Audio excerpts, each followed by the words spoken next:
үзэгтэй өхний амар амгалан айлтгая.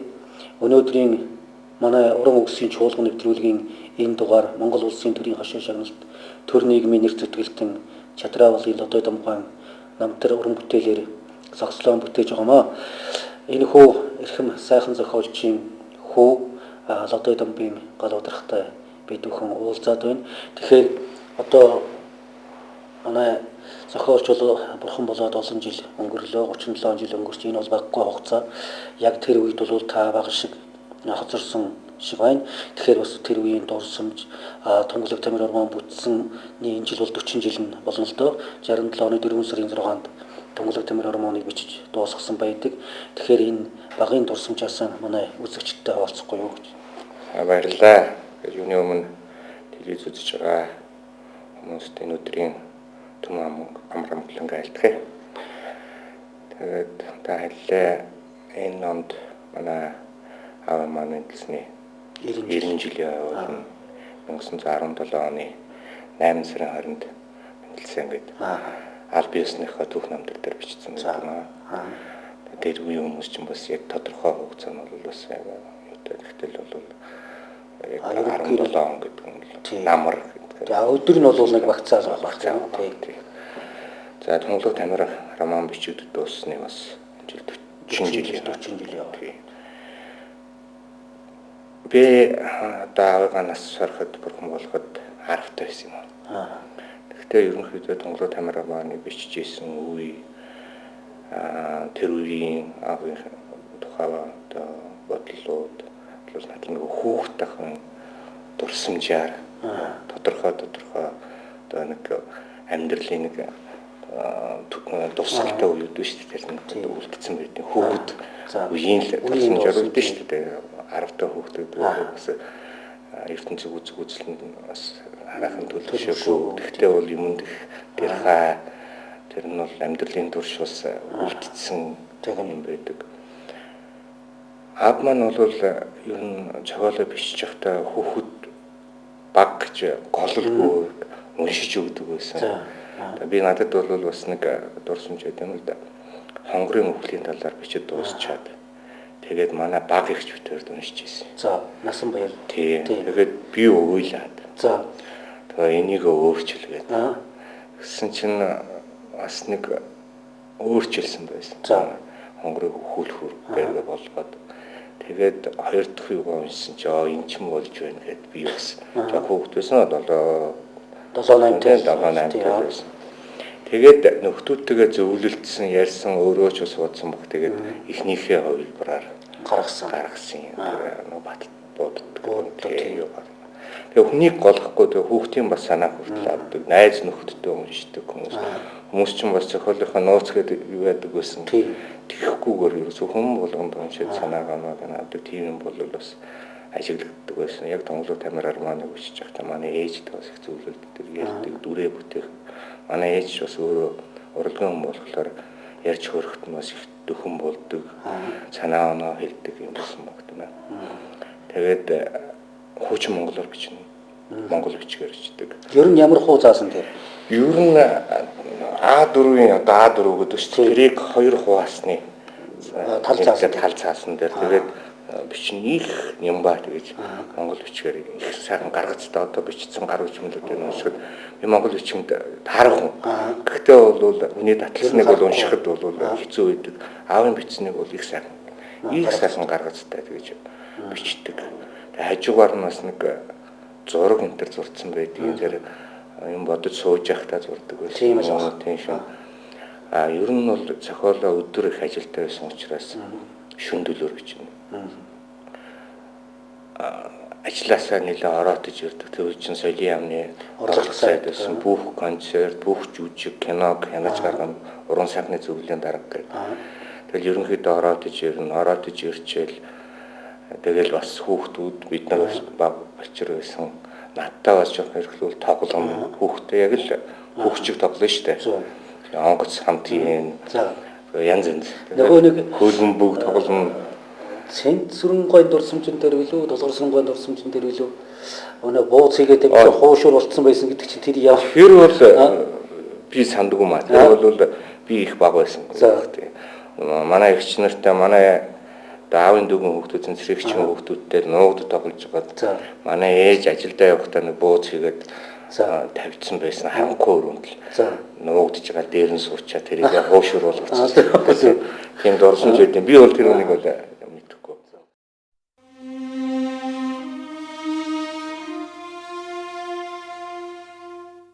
Тэгэхээр бид нэр түрүүчийн ярианд бас дурдсан энэ жил бол Монгол улсын төр нийгмийн нэр зүтгэлтэн төрийн хошуу шагналт зохиолч Чадрын Лодой Дамхайн мэндэлсний 90 жилийн ой тохиож байгаа юм.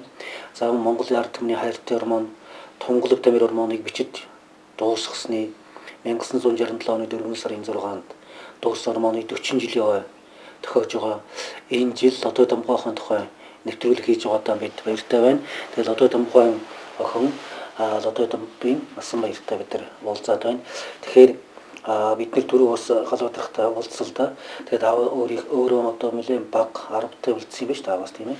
Тэгэхээр бас аавын тухай бол миний дурсамж бүдэг байдаг гэдэг. Гэхдээ бас тодорхой сайхан юмд ярьсан.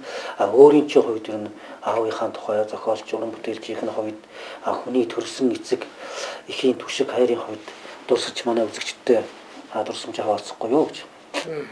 Аавгаа одоо уран бүтээлчийн талаас ярихгүй ямар аав байсан бэ гэж тэр талаас нь яриа.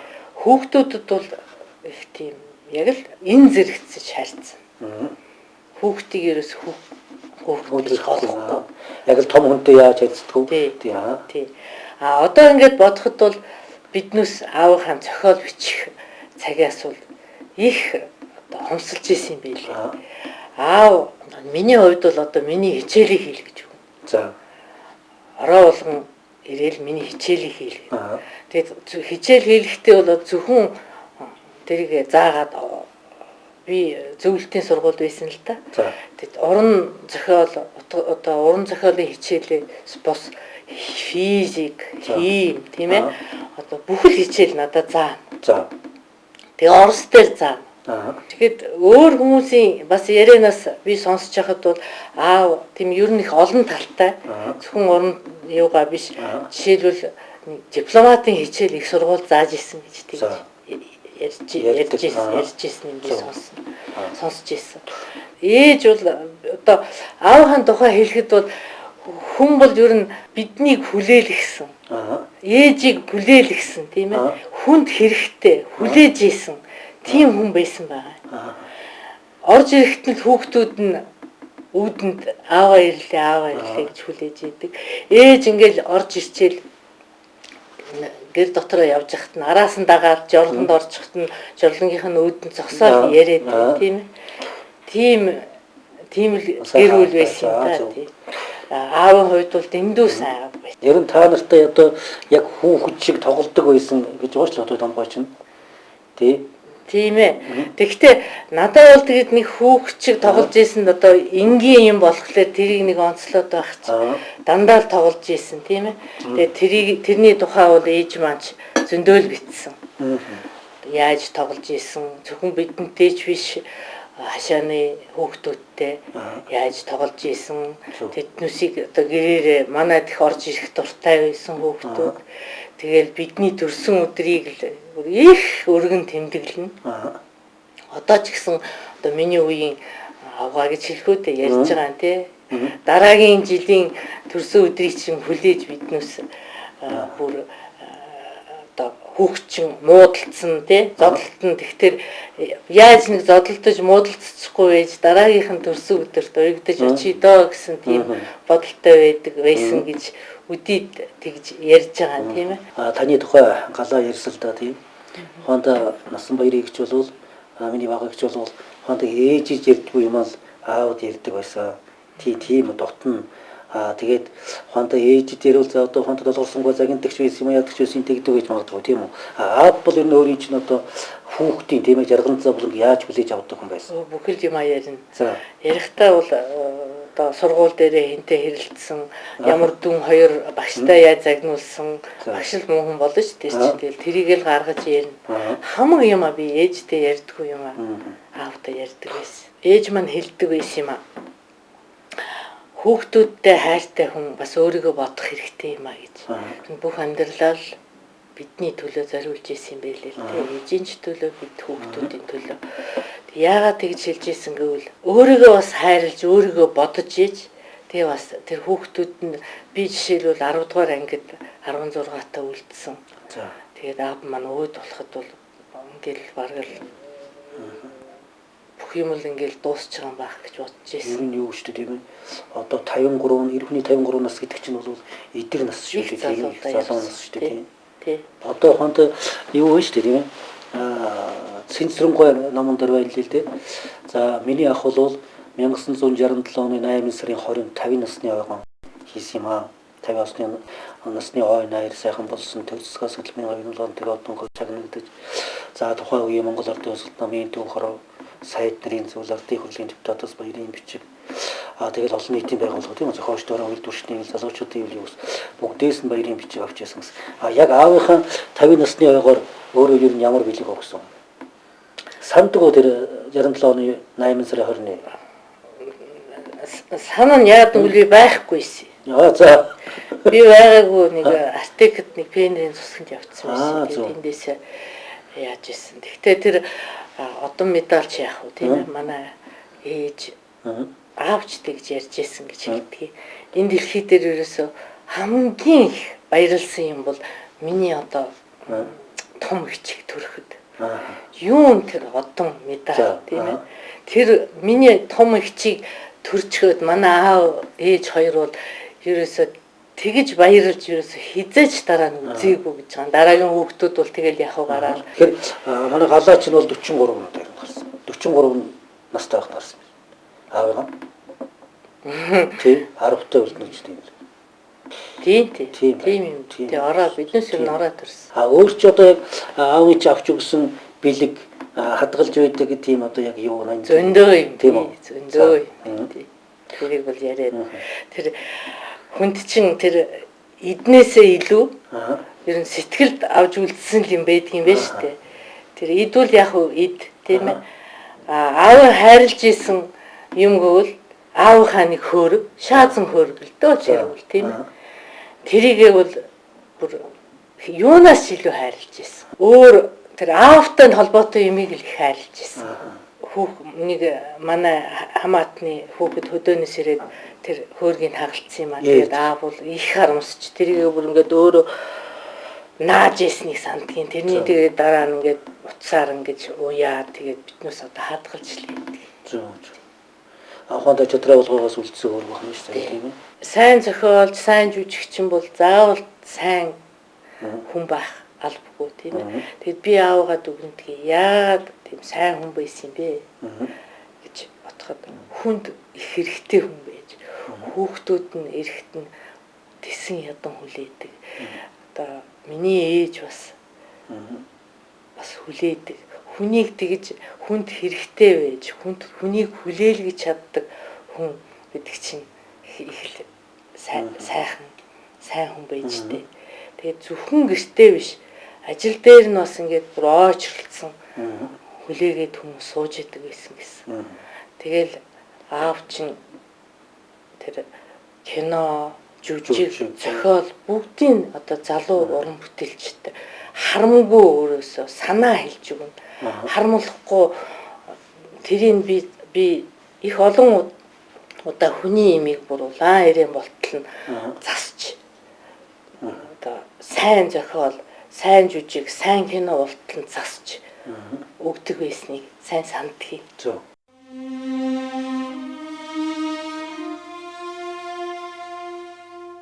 За бид бүхэн манай Латай том зохиолчийн охин хөгжмийн зохиолч Насанбаттай уулзаад байна.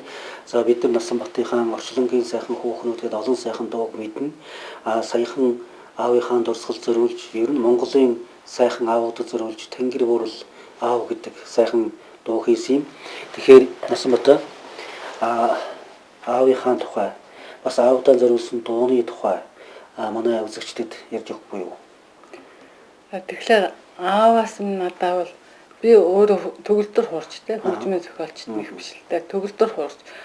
Би энэ одоо олтол бол 4 төгөлдөр хуур дээр тоглосон. Эхний төгөлдөр хуур бол Красный Октябрь гэдэг аавын маань тэр говь алтан бүзээд байгаа. Тэр бол минийх биш ихчд зориулж авч өгсөн. Красный Октябрь гэдэг намааг ухаан ороход тэр хөгжим манайд байсан. Тий. Хоёр дахь яг надад зориулж авч өгсөн төгөлдөр хуурыг бол Германы Александр Хайрман гэж төгөлдөр хуур байгаа. Одоо тэр төгөлдөр хуурын эйжент байгаа. Тэгээд тэр төгөлдөр хуурыг Тунгалаг Тамир Армааныхаа шагналын мөнгөөр надад авч өгсөн. Ямар бэлгэвтийн. За. Тий. Тэгээд дараа нь өөрөө би нэг Германаас хөгжим авчихсан. Одоо компьютер том төгөлдөр хууртай. За. Яг аавын тухай дуу нь тухай. Аавын тухай дуу гэж би дотроо сэтгэлээрээ үгээр хэлж чадахгүй тийм их шиг аялдгуул байсан юм шиг байгаа. Аав минь нас бараад 30 жил болж байхад над дээр Лусангийн давд орж байгаа гэдэг. За. Дууны үг мастер биш үү? Тэр хүний зээ охин нь над дээр сурдаг байсан. Тэгээ өвөө танд нэг ийм үг өглөө гэд нэг шүлэг өгсөн. Тэгээд тэр хүүхэд хичээлдээ суусан чинь тэр шүлгийг уншаад би ерөөсөө юу хичээл хийхдээ мантай болсон. Тэр шүлгэн дотор давд орж гон бичсэн шүлгэн дотор миний 30 жил дотроо хадгалж явсан үг л тэр чигээрээ тэр бууцсан байсан. Тэгэл ерөөсөө тэр ангида багтахгүй болоод тэгэл тэр хүүхэд ч гарсан. Тэгэл тэр нэг ноот толгоол тэгээ оройн ээжтэй чагнуулсан чинь их сайхан дуулжээ гэсэн. Тэгэл тэр дуу бүтсэн. Ер нь одоо аавын тухай дурсамж бодол одоо аавын тухай жоохон аав ээжийн тухай ямар сайхан дурсамж бодсон явдаг үзэгчтэй хаваалцуулах зүгээр байна. Ээж маань харин ээжийн тухай нэг шүлэг бичиж чадахгүй, аяа бичиж чадахгүй гэхлээр чадна гэд нэг ээжтэй гэж дуу бичсэн. Оюутан багтаа.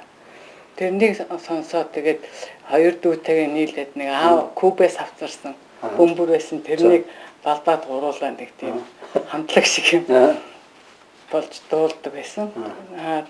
Түүнээс бол тийм их уран бүтээлийн талаар бол яадаг.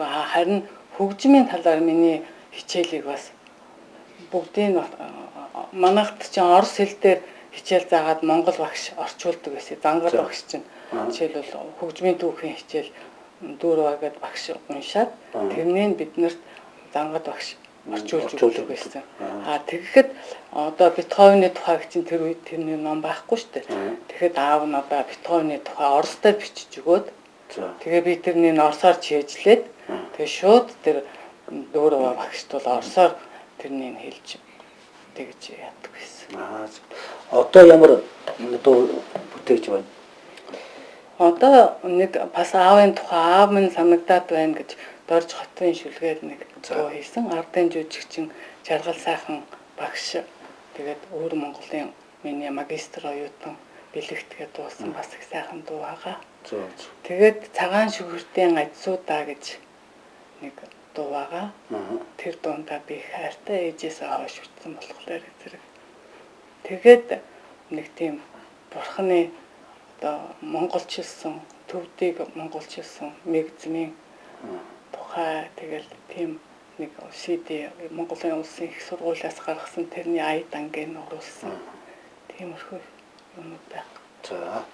За баярлалаа. Тэгэхээр уран бүтээлч хүний их авьяас бэлэгтэй хүний өөр удамч гэсэн бас авьяас бэлэгтэй байдаг. Таны уран бүтээлд амжилт хүсье. За их баярлалаа.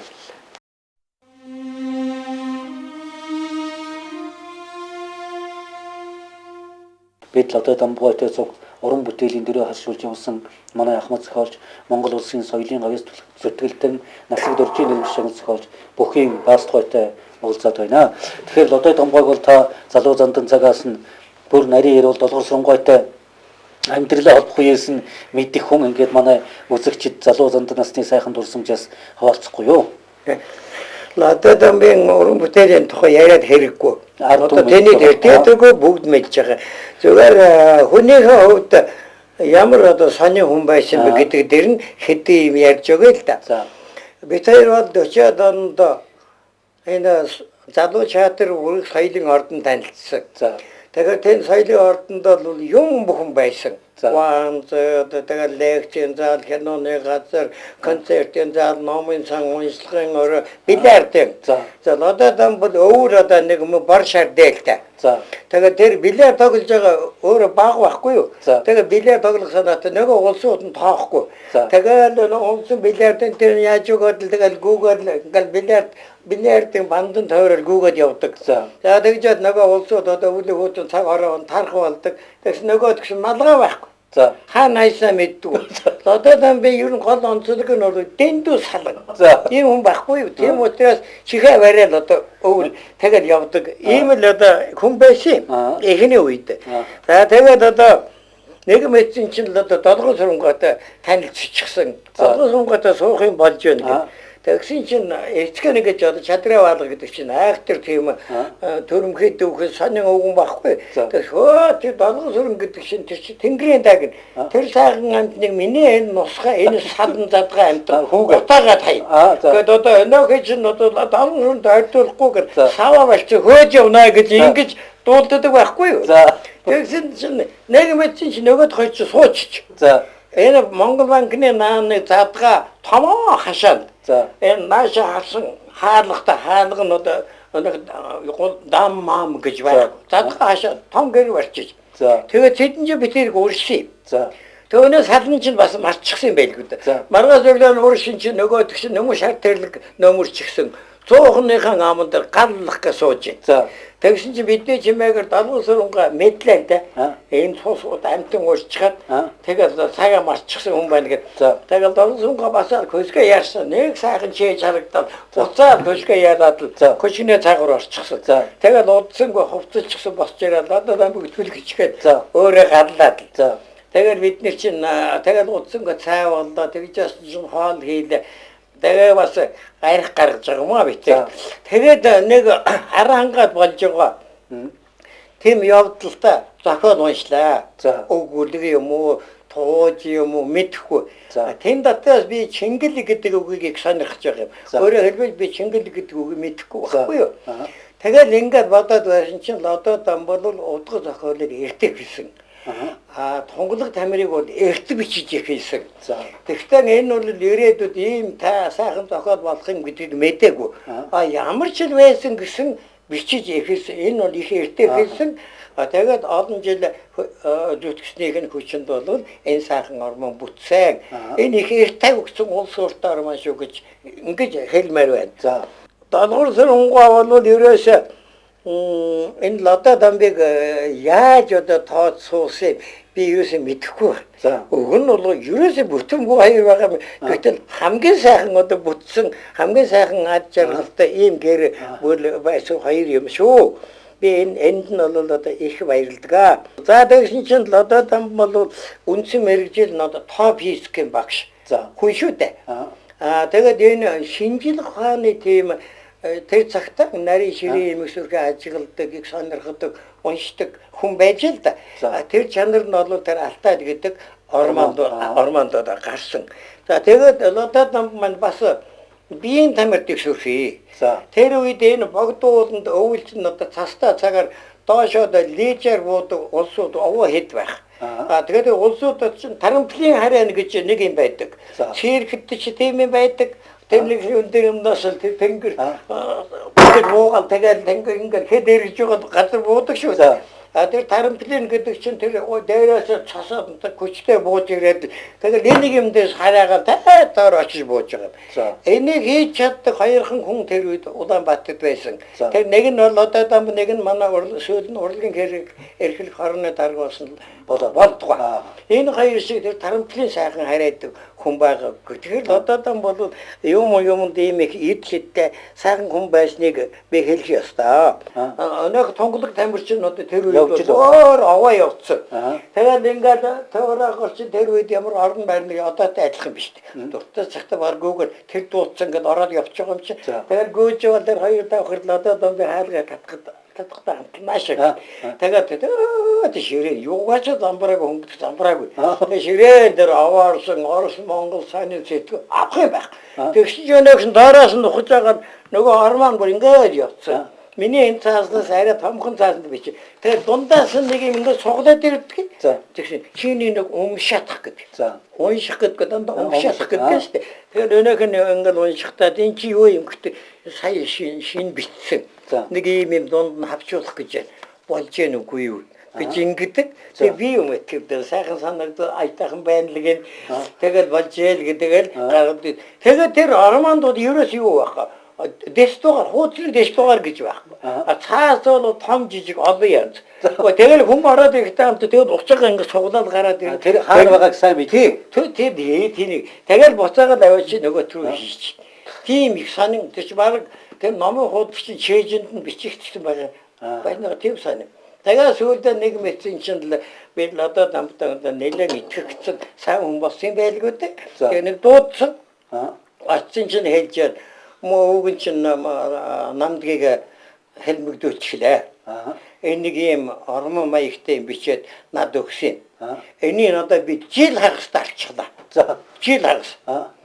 Тэгээд одоо би чи намайг орой харж штэ. Энэ надад редактор суух юм зав байхгүй. Тэгээд энийг би уншсан. Боломж юм байна лээ. Тэгээд энийг одоо хэн дөхвлээ гэдэг ингээд бодоод байлээ. Энэ мөн хэдэн зохиолчдоос нь бүгд нь бодож л эцэн чамд өхөөс өөр хүн надад редактор л гэж. Тийм. Чи энийг редактор 50-аад 12 цаастаа сурагч нэгэн дэвтэр 50-60 дэвтэр дээр бичсэн. Нөгөө тэр надад чи энийг юу ч өмш гэж байна. Тэгээд боломж юм бол редактор гэж байна. Тэгээд намдаг чинь одоо тэр шоронгоос гараад удчихсан ажил байхгүй удчихсан амьдрал нь хүнд нөгөө ормон л гол найж байгаа ормон нь харж ирэхэд мөнгө олох гэж байгаа хүн. Тэгэл одоо надад өгсөн. Тэгэл энэс надад гүд боллоо. Тэгээд ормоны хуучин хүмүүсээр уншлаа. Намдаг чинь өөрөө бас бичих муу хүн шүү дээ. Үг гэн буруу бичин. Тэр чинь бүр наад зах юм. Тэгээд ормоны уншчихаа заяа ормон редактор нь би өөрөө ормон гэдгийг бараг мэдэхгүй. Тэгээд одоо манай анхны ормон чинь тэгээд энэ редактор нь зүрх хүрхгүй юм байна шүү дээ тийм ээ. Их зүрх хүрхгүй. Гэхдээ одоо тэр нөхөр хий гэж найдаж байгаа юм чи хийгээд байгаа. Тэгээд ормон тэгээд редакторсон боллоо. 15,000 хүн хэвлсэн. Тэгээд энэ үйлчлэгчдийн төвлийн энэ дөрөв давхар байшингийн энэ төвхөрө талын доод давхарт номын дэлгүүр байсан. Тэгээд ихэнх тэр юу тавьсан юм л да. Тэр номын дэлгүүр тавьсан. Тэгээд 7 хоногийн дотор энэ ормон алга болсон. Өөрөөр хэлбэл хөдөлгчд авсан. Тэр үе одоо ингээд бодоход одоо бест селлер нохол гэдэг одоо энэ дэлхийх яриа штэ. Ингээд одоо их хамгийн их өгүүлгээтэй хамгийн олон хэвлэгддэг тийм номын бест селлер гэдэг байгаа юм л да. Тэгэхээр бол манай намдгийн энэ ормон бол манай анхны бест селлер. Одоо бол танд яасан? Эргээд баярлсан уу? Тий. Баяргаар ахал одоо баярлаад тэгээд нэг хөгийн болсон да. Энэ ормон гараад тэгээд намдаг өтөрч дээд хөрстэй бол ирээ тэгээд өнөө ормооч төрийн шагнал авчихсан. Тэр нэг өдөр чинь намдаг чинь нэг аахсан амтан ороод ирсэн. Эндээс чинь тэр хүртэл хараагаа тэндээс энэ хүртэл хараагаа сайхан мэдэрэл гэж байна. Аймшигтай болсон гэж мэдэрэл. Ямар юм болсон гэж бодож байна. Гojидээ хэлэлдээ юу болчихоо гэж. Нөгөө чинь нэг 78 12 цаашд дэвтэр шийдтiin байна. Юу юм ээ гэсэн чинь мэдээ наадхан уншиж. Өнөөг нь харсан чинь нөгөө ормоныхаа дундаас хамгийн гоё үйл явдалтай 8 дэвтрийг надад өгтөө хайчих. Надад амбоныг нь мэдэхгүй уншиж би өнөөг нь мэдэхгүй редакторлаа нэгдүгээр хэвэл гарчихсан. За өнөөг тэгээд одоо хоёр дахин хэвлэх гээд уншаад үзсэн чинь ормон хамгийн гол үйл явдал. Өөрөөр хэлбэл нөгөө ормон шиг гол баатар дорж улаан даа хүрээнд чинь одоо энэ баян зүрхэн талаас орж ирээд энэ хооронд чинь нөгөө хятадын 8 худалдаа хараарах орос зэрэг баянч орос зэрэг дүүжлэгцэн хамтан баруун цагааны явдал бүх юм нэг өдрийн турш үзээд одоо туулын чигээр нөгөө эндээс орж ирсэн эндээс гарч байгаа. Тэр хамгийн энэ ормоны сүйс байхгүй. Хамгийн гол ийм үйл явдалтай юм альчихсан ормоны хэвлээд төрийн шагнал өгчихсэн хойно өшөөд. Тэгээ өнөөхий нэмэт дахин хэвлээд хэвлж байгаа бол ийм сони болж байгаа. Зөв. Чадраа уулын одоо думгойн тухай яриа дуусахгүй юм. За энэ эрхэм зохиолчийн 90 насны оюун жил тохиож байгаа юм. Монголын гайхамшигт ормон Тунгалаг тамир ормоныг 67 оны 4 сарын 6-нд бичиж дуусгасан байдаг. Ормон бичиж дуусны 40 жилийн хойд тохиож байгаа энэ жил бас Лодой Домгойхон хөшөө барьж байгуулах ийм сансан ажлыг Гоёлтой аймгийн нутгийн зөвлөл мөн орхоо хөшөөр хүүхдүүд гаргаж байгаа маа. Энийг унших та бүхэн сонсож та бүхдийн бас сэтгэлийн дэм энэ хөшөө босно гэдэгт найдаж байна. Анхаарал тавьсан баярлалаа. Сайхан ярилцлага өгсөн баастгойлоо баярлалаа.